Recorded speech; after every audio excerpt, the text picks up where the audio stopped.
Já, hér á Flúðum sko allt að gerast þegar svepparækt annars vegar. Flúðasveppi voru eitt af þeim fyrirtækjum sem forsetahjónin heimsóttu helgina þegar þau fögnuðu með heimamönnum 1150 ára afmæli Hrunamannahrepps. Flúðasveppir eina fyrirtæki landsins sem ræktar sveppi og það alltaf meiri en nóg að gera eins og bústjórinn þekkir manna best. Það gengur vel að rækta, þannig að við erum bara að sigla okkar sjó með magn og gæði. Hvað það rækta mikið á hverju ári? Hvað mörg tonn?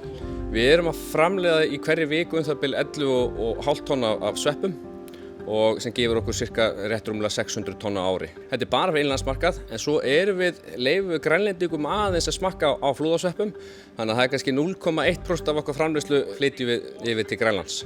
Ævar segir að ræktun á sveppum sé mjög flókin og vandað þurfi vel til allra þátta í ræktun þeirra og þar skiptir starfsfólkið miklu máli en hann segist fyrir með topp fólk í öllum stöðum í framleiðslunni.